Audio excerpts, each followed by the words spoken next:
Hello and good morning, CTS231 Section 875 students for the Fall 2016 semester at Anne Arundel Community College. This is the CCNA 4 course from the Cisco Networking Academy curriculum, or the Connecting Networks course. And this morning's video tutorial is going to be on PacketTracer activity 4.2.1.4, where we're going to ease our transition from Chapter 3 and the serial link encapsulation protocols, HDLC, and PPP. And now we're going to be taking a look at a technology that is called frame relay. Now, full disclosure, frame relay is going to be sort of withering on the vine in terms of technology that you'll be required to study with the Cisco curriculum. It's already been removed from the CCIE curriculum, but that said, there are some very critical concepts here that we're going to talk about that make frame relay relevant from an understanding perspective when we start to transition to technologies like DMVPN, or Dynamic Multi-Point VPN, which is now being incorporated into the Connecting Networks course and is actually part of the curriculum, and you have access to that material when you log into Netacad. So let's go ahead and transition in here to frame relay. Right? So what is frame relay all about? Well, frame relay was a technology that was created in order to overcome some significant limitations to the dedicated leased lines, where if you had sites that you wanted to fully mesh, you would have to get a physical connection, a physical dedicated circuit per site in order to interconnect all these sites. And that leads to that equation that you typically see, which is the n times, to do a full mesh, it's n times n minus 1 divided by 2 for the full mesh. And frame relay, with the virtual circuits, right, or the VCs as you hear them referred to, and there's two types. There's the SVC and the PVC. We're most interested in the private or the permanent. You'll see the P will stay, it's referred to as both private and permanent, but it allows you to go ahead and fully mesh using virtual circuits. So you have a single interface, right? Like you have a single interface, single physical interface, over which you can create multiple virtual interfaces, right? So it's just kind of virtualizing a single physical serial connection, right? Over which you're going to go ahead and run frame relay. So let's go ahead and clear the screen here. And part one is basically just configure frame relay. So one of the first things we have to do is we have to set the encapsulation, right? So just like we did with PPP, and hopefully router 1 is not locked there. Okay, good. All right. So remember with PPP, right? Since that wasn't the Cisco default for the layer 2 encapsulation on an interface, we had to say encap PPP. Well, it's much the same is true here with frame relay, where if we're on router 1 here and user exec, let's get into privilege exec, and then into global config and go into interface serial 000, we need to say encapsulation frame relay. Now, you'll see that we can put that IETF moniker at the end, but we're not being asked to do that, right? And that would be changing the encapsulation to the IETF sort of RFC standard encapsulation. So, in other words, if we were using non-Cisco devices, for example, when we set this up, we may want to use IETF with those non-Cisco devices. So we'll say encap frame relay and hit enter. And then we're going to configure frame relay encapsulation on router 2 and router 3 as well. So let's pull up router 2 and router 3. And again, just like with the encap PPP command, and we did not want the PC there. So just like with the encap PPP command, we want to make sure that we get it set all the same between the devices. I apologize there. The mouse for some reason here is not. There we go. All right, so user exec to privilege exec into global config interface serial 000. And we just simply say encap frame relay, right? And so that changes the encapsulation on that serial link, and we'll just knock out router 3 as well.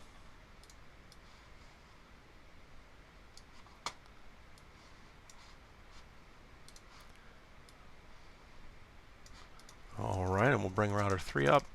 We'll go, oops, sorry. Go into global config and interface serial 000 encap frame relay. So again, 3 routers, they have to have their encap set to frame relay because they're connecting to what's referred to as frame relay switches. Now, that naming convention to say it's a frame relay switch, it could certainly be a multi-layer switch, but there's nothing preventing a router from being referred to as a frame relay switch. The term switch, when used with frame relay, isn't so much referring to the model or makeup of the physical device. It's actually referring more to the action that that device is going to take when it's receiving frame relay packets. Again, remember that encapsulation type at layer 2 is now going to have a frame relay header and trailer. And so the packets are being switched off of those DLCI values, right? Those data link connection identifiers in coordination with the rest of the information. So you'll have your source and destination IP would be at layer 3, but the frame relay header allows it to be switched based off that DLCI information in the header. Okay, so test connectivity. So from the command prompt PC, or from the command prompt on PC, verify that we can reach the laptop. So let's pull the PC up here, and we'll go onto the desktop, and we'll get to the command prompt. And can we ping 192.168.30.10? All right, so destination host is unreachable.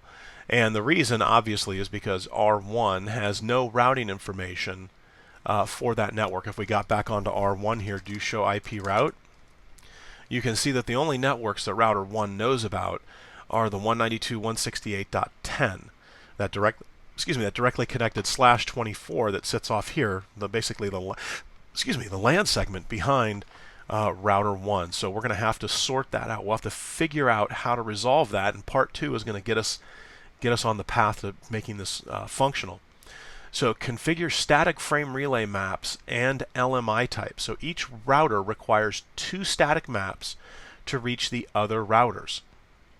So we're going to be creating sort of a full mesh here where router 1 will have static map entries for router 3 and router 2, and 3 will have a map entry for 1 and 2, and 2 for 3 and 1. Okay. So this says configure static maps for router 1, router 2, and router 3. So we'll set up router 1, and then it'll become obvious what we need to do to set up router 2 and router 3. So we're already in interface serial 000. Now we're doing a static mapping. And the static mapping is in contrast to what we call a dynamic mapping with frame relay. With a dynamic frame relay mapping, we're talking about inverse ARP, right, which is very, very important in terms of frame relay functionality and operation. So if we were allowing this to happen dynamically, we would be depending on inverse ARP. And it would send out an inverse ARP. Each router would send an inverse ARP request out. And again, it's just the opposite of the address resolution protocol. When we talk about ARP, the regular address resolution protocol, not inverse ARP, but just ARP, remember, we have the layer 3. We're trying to create a layer 3 to layer 2 mapping. So we know the layer 3 address. Like when I say ping, where's that ping command at? If I were, we did it on the PC. So if I was to say, do ping 192.168.10.10. So I know the layer 3 address, but what I don't know, or what I may not know, is the layer 2 information, the physical address, the hardware address, the MAC address, right? That media access control address, the 48-bit physical address that would be, in this instance here, if I'm trying to ping off of router 1, would probably be my default gateway. Because router 1 would see that this address right here is not locally, or actually 10 is. I think, what was it? It was 30. So I guess we can change that, change it to 30.10. Better example there. So with the 30.10, right, the router 1 is going to say, hey, this is not on my local address segment, therefore I'm going to have to use my default gateway. If it doesn't have the physical layer address, that MAC address for the default gateway cached in the ARP cache in the MAC address table, then it's going to have to ARP out to get that information, right? To say, hey, I need my default gateway. I know your IP address, but what is your MAC address? That way I can forward the frame to you, and then you can peel back that layer 2 information and see, yes, this is destined to me. I see, the default gateway sees its own MAC address in there.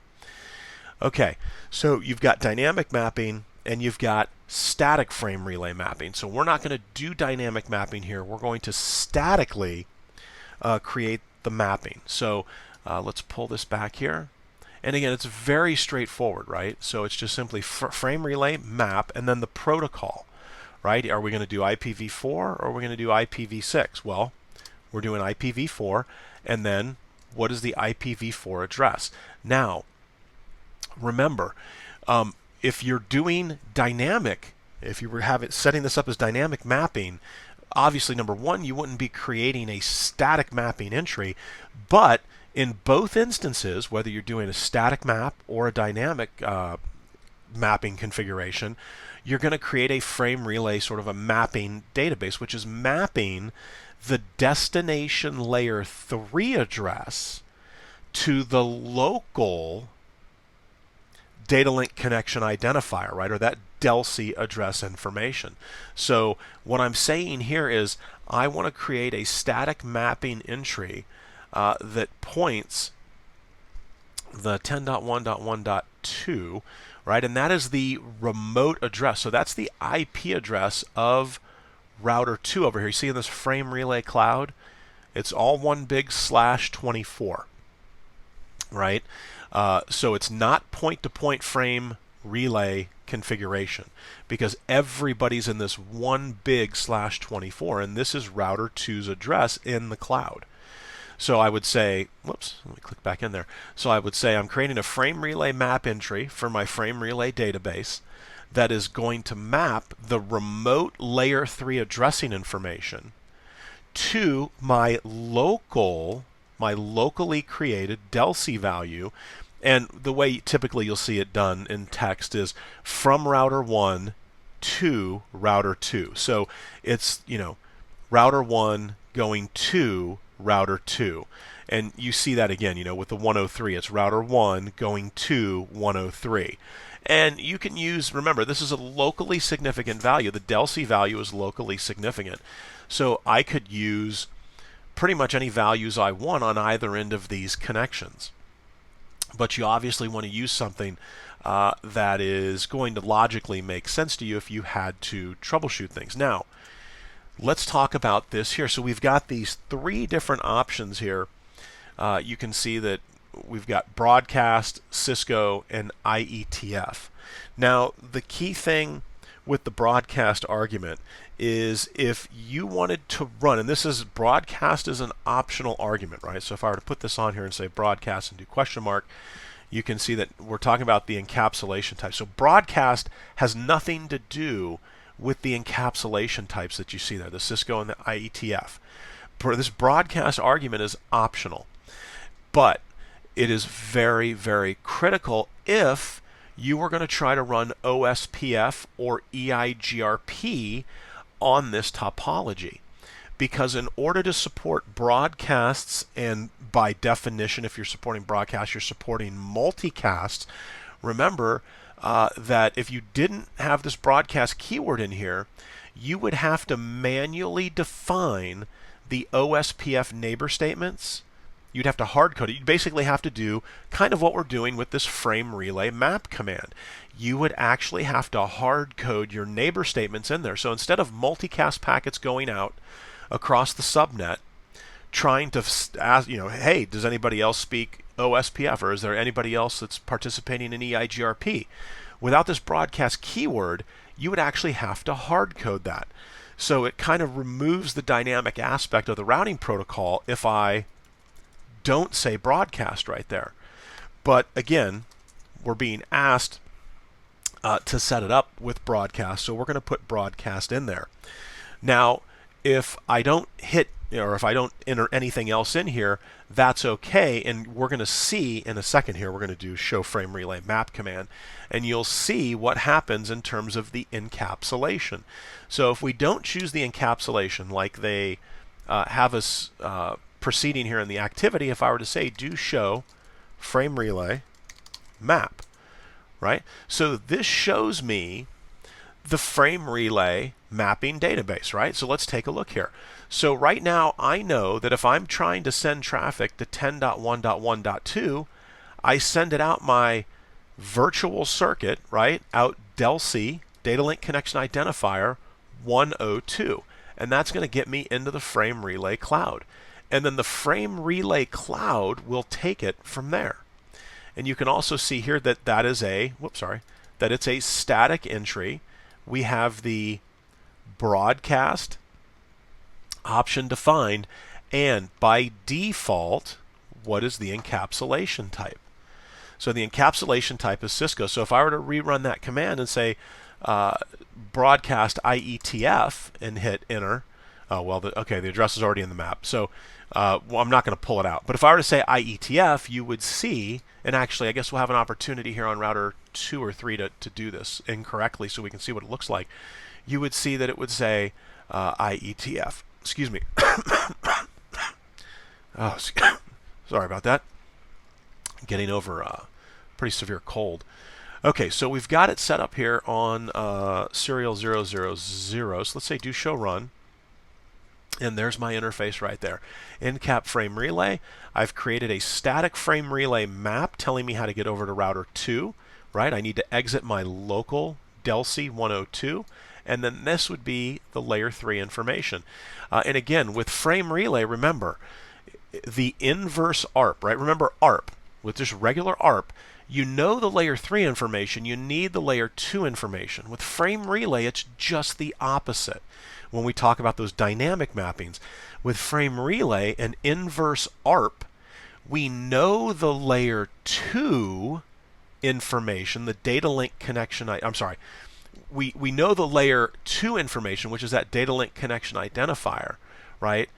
But I need the layer 3 information, which would be the IP address. And then that's how the inverse ARP works. And so when an inverse ARP request goes out, it'll have the source DLCI, right, or the hardware address, the source layer 3 protocol address, and the known target DLCI, or the hardware address of the known target, right? And what it's requesting is give me the layer 3 information that I need to complete my layer 2 to layer 3 address mapping. All right, so now let's go ahead again on the same interface.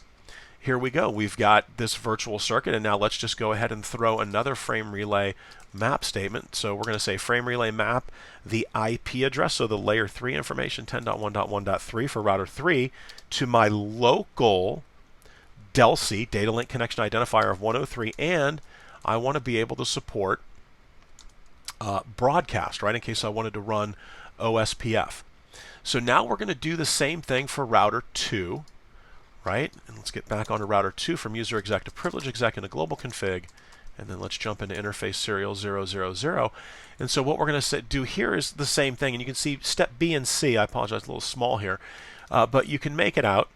We're going to use DLCI 201 to communicate from 2 to 1. Again, 2 from router 2 to router 1, and 203 from 2 to 3, right? So this is pretty straightforward. We've already put the encap frame relay command here, right? So we're good to go there. So now all we need to do is the same thing we just did earlier. So we're going to say frame relay map IP 10.1.1.1, because that's router 1's layer 3 information. So I'm going to hard code that in, and I'm going to stitch that to my locally defined DLCI 201, and we want to support broadcast, right? So then again, it's pretty simple to go back and make the change here from 2 to 3, and we'll put router 3's IP in there. And so then that takes care of the frame relay setup on router 2. So now let's come over to router 3, go from user exec to privilege exec into global config, and then the same serial interface. We've already got the encap frame relay command on here. Let's confirm. There it is. So then simply frame relay map IP, and from 3 to 1, it's going to be 10.1.1.1, because again, we're giving it the layer 3 information, which it would otherwise have to use inverse ARP in order to discern. And from 3 to 1, it's just 301. And then from 3 to 2, it's going to be 302 with 10.1.1.2. Right, so then we enter in, let me make sure I got that right, 301 for 3 to 1 and 302 for 3 to 2. Okay, we've got that in there. And so now what it's saying is, if I were to say do show frame relay map, so we see much the same thing here, right? And we see that we're up for 302 and we're up for 301, right? So that is confirming that this is correctly configured. Let me say do show, oh, not show run, do show frame relay map.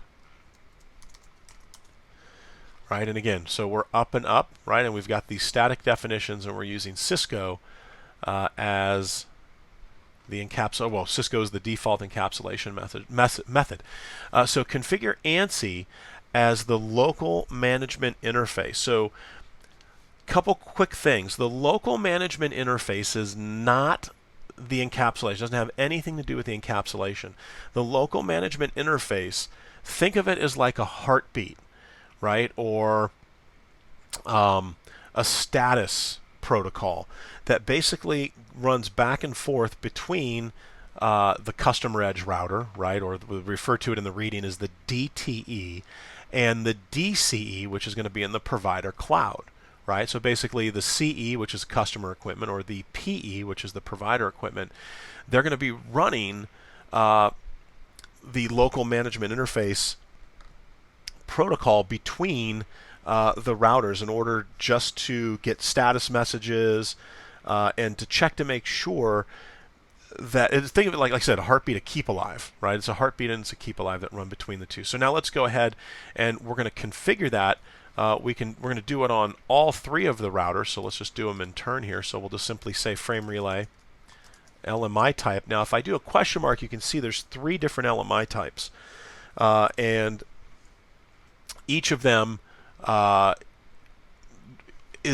not that big of a difference between the 3 of them, and they've got us using ANSI here, the ANSI, and so you would use ANSI if for whatever reason, let's say you were running your frame relay connection between a Cisco router and a non-Cisco router, right? You would want to make sure that you use ANSI. But we're going to go ahead here and set this up as ANSI. So once I set this up, if I were to say do show, and I believe it is frame relay LMI, yeah, frame relay LMI, do show frame relay LMI. I think it's frame relay LMI. Yeah, there we go. Okay, so do show frame relay LMI shows that local management interface, shows you the statistics, you know, messages received, and then obviously here we see the LMI type. Right now you'll notice something that happened is that until we change the LMI type, the interface was it up or down. Let's come over to router 2 here and let's say do show IP interface brief.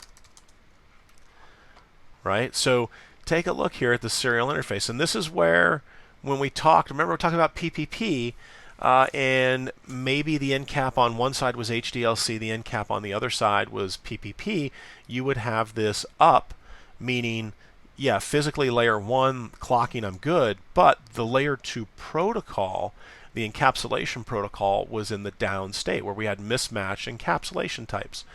And so here, with the local management interface not being set, we end up in that same sort of scenario where we are up down. It's not until we set that, right? So if I were to say frame relay LMI type ANSI, it's not until we say frame relay LMI type ANSI that, take a look, and the interface comes up, and it just so happens that we are running EIGRP over that interface. So do show IP EIGRP neighbors, and we can see that we have an adjacency with router 1 at 10.1.1.1, right? And then you've got the handle column here, so 0 meaning that this is the first EIGRP neighbor we've established an adjacency with. And again, it's all because of that broadcast keyword. Without that broadcast keyword, I would have had to have manually hard-coded the EIGRP, excuse me, the EIGRP neighbor statements in there.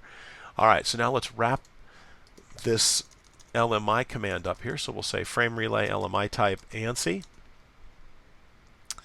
And that's because in the cloud it's set up as ANSI, so we should see the protocol come up, and now we should see two neighbor adjacencies come up, and there they are with router 1 and router 2. So do show frame relay type, I'm sorry, do show, I didn't want to show frame relay, I want to do show IP EIGRP neighbors. All right, so as you can see, we've got two neighbors there. Aha, so retry limit up, so it went up, and then it went down, and then it came back up. So let's see, do show run. Let's take a look at that serial 000 interface. So we're on router 3, and you can see the LMI type. All right, so it went down, so the retry limit was reached. So what do we have here? So what we have is, for some reason, this is bouncing. And do you see the problem? It's probably going to be worth 10 points each. Do you see the problem? And I wish I could say that this was a fortuitous failure, or that I did this intentionally. I didn't, but it's a fortuitous failure in the sense that now we get to see why that broadcast command is so important. Because what don't I have here in my frame relay map statements? Yeah, I'm missing the broadcast command. Again, I wish I could take credit for this and say, yeah, I did this on purpose to show you what was going to happen. But again, I just forgot to put broadcast in there. But this is a great way to make as many mistakes as you can to see what it's going to do. And so here you see broadcast is not on, so it doesn't support multicast, so the adjacencies are going to flap, right? They're going to continue to flap. So what do we need to do? Well, we're in the interface, so let's get those commands back in there. Frame relay map IP, or the correct commands anyway. 10.1.1.1. Which is to 301, and we want to put that broadcast. Well, it says address already in map. All right, so here's what we may need to do. Let's go ahead and say no frame relay map IP 10.1.1.1 to, and actually I may need to clear 301. All right, so let me pull it out there. So let's see, do show run. Hopefully it let me pull that out. Let's see. Okay, it did. So then no frame relay, and hopefully this is going to remove the map entry, map IP 10.1.1.2 to 302. And we'll say do show run. So again, fantastic example, albeit unpre-canned, as to what will happen if you don't put that broadcast statement in there. So now let's go ahead and let's get the correct commands in there. So frame relay map IP 10.1.1.1, and that's going to be 301 broadcast. So the address is already in the map. So let's do this. Clear, yeah, clear frame relay. It's, I don't want counter, yeah, inverse. Oh, I don't even know if that's going to help. Show frame relay map. Okay, so now the map shows is empty. So we should be able to get back in there. Interface serial 000. If not, we may have to do a quick reboot here, but thankfully PacketTracer reboots exponentially faster. And this is kind of interesting that the completion percentage here has moved to 100 over 100, but on router 3 we don't have any of the frame relay map commands in there. So let's go ahead and we'll fix that here. So let's go ahead and say frame relay map IP, so the layer 3 information to my locally significant and defined layer 2 DLCI info. So address already in map. Huh, do show frame relay map. This may be one of those instances. So again, great that we ended up having to go down this path, right? Because take a look at what it did. Is it static at this point? No. So now it is using inverse ARP, and it's dynamically learning that information. So even though I tried to clear the information, that it ARPed right back out again. But let's see, do show IP-EIGRP neighbor. So interesting, yeah. So the neighbor relationships are up. They're stable. Right, you can see 2 minutes and 17 seconds and 1 minute and 40 seconds here. So they've stabilized, but we don't have a static mapping here on router 3. Router 3 went ahead and went into overdrive and kicked in the inverse ARP functionality and went out and got that information and figured out that, yeah, it's DELCI 302 10112 and dynamically picked it up. And the broadcast keyword is here. So again, it's interesting that we were asked to do this and it dynamically did it and sorted it out and filled it in with 100%. So again, nice, easy entrance in here. So now PC should be able to ping over to the laptop. Probably going to miss the first one. It's going to have to ARP out, right? Because it notices that, hey, 30.10 is not local to me. So giving me my default gateway layer 2 information, it does. And the packets make it over there. And so now all subsequent packets, as long as that default gateway is cached, will go out without any loss. All right, well, this is going to wrap up PacketTracer Activity 4.2.1.4. Again, we talked a little bit about the history of frame relay, why it became an important technology, right, to overcome the limitation of all the physical serial links you would have to install when you're talking about dedicated leased lines. And we also looked at static mapping, and then through no fault of my own, we ended up looking at what dynamic mapping looks like and what happens when you don't have the broadcast keyword in your frame relay map statements, right? We end up with a bouncing adjacency, which is not what you want from a routing perspective. All right, thanks for watching, and have a great week.